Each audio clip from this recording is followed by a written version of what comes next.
morning. It is 6 a.m. I'm Deirdre Fitzpatrick. And I'm Teo Torres. So Halloween's gone. November's upon us. Here we go. Yep. Start the holiday countdown. Right? Yeah, it's coming. One after another. Yep.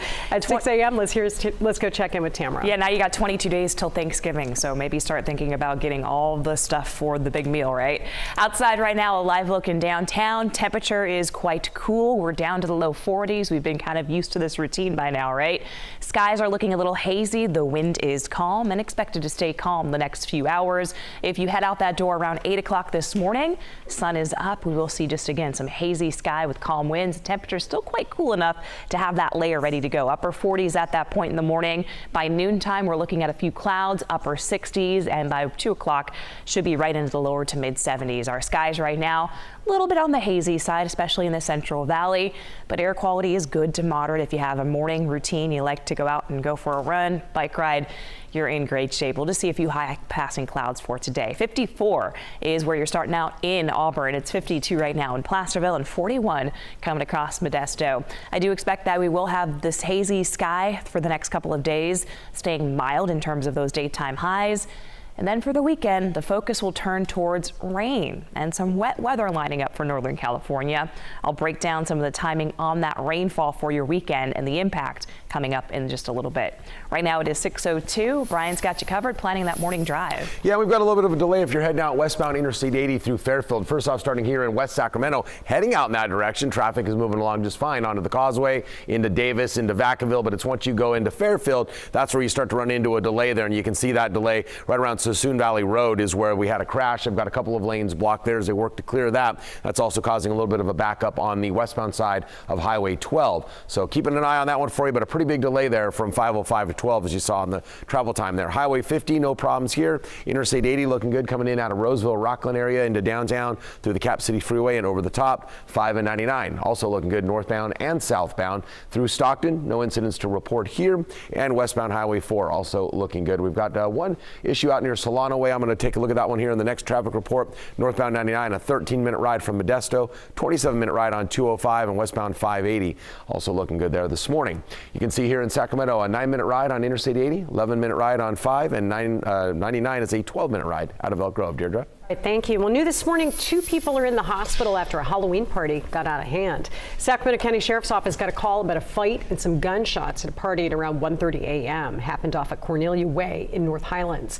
Sheriff's Office says that one person was shot in the leg, another was hurt after a fight. There were more than 50 people at the party, and that led to noise complaints. Both were taken to the hospital. No word yet on any suspects or arrests. Both victims, by the way, are expected to be okay. To our wildfire coverage now, and changing wind in Southern California threatening to spread a Riverside County fire in a different direction.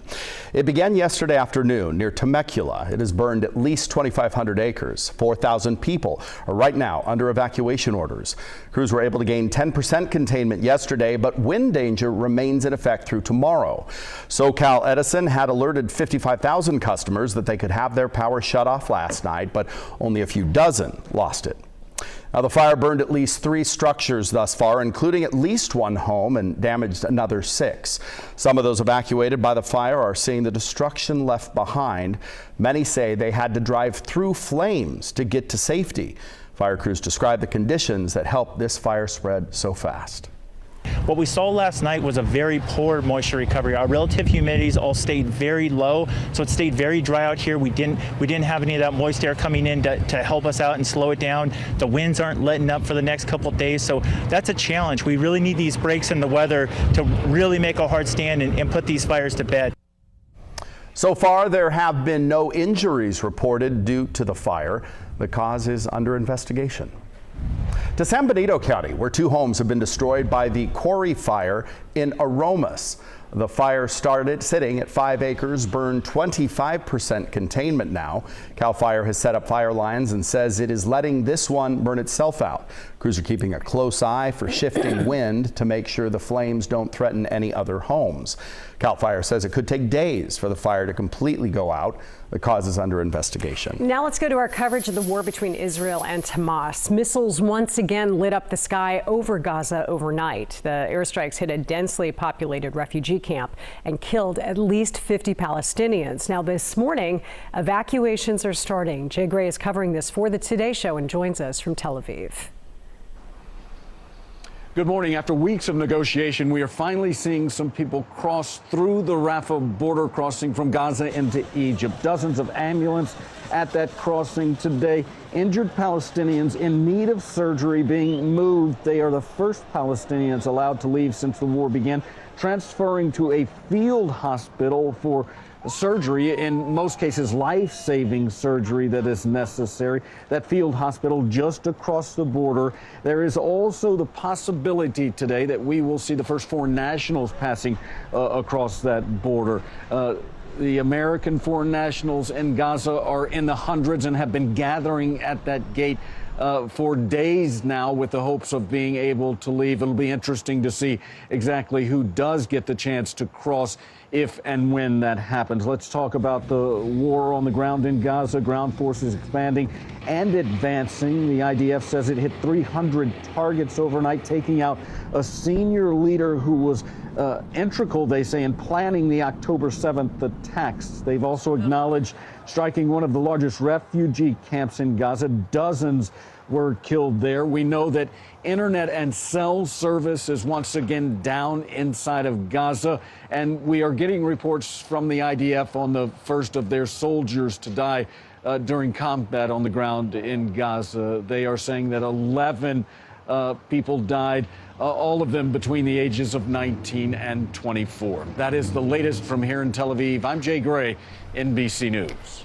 Well, happening today, a Cornell University student is expected to be in federal court facing charges for online anti-Semitic threats that were made over the weekend. A 21-year-old junior at the university was arrested and charged by federal prosecutors. He allegedly posted comments online calling for the deaths of Jewish people. One post claimed that he was going to shoot up a building frequented by Jewish students. Two former team dancers are suing the Sacramento Kings, claiming that they were victims of a hostile work environment. The suit against the team and choreographer Matthew Day was filed yesterday. It claims the dancers witnessed Day inappropriately touching other dancers last season. One says that Day sent out flirtatious comments and emojis on Instagram and invited her to his personal studio. The other woman claims that Day used her photos to try to solicit business for her with another company without her consent. Eventually, this was raised to the Human Resources Sacramento Kings. Nothing happened. Fast forward to the next season, somehow they empowered Mr. Day more to choose who gets on the team. And guess who didn't get on it? The people who complained.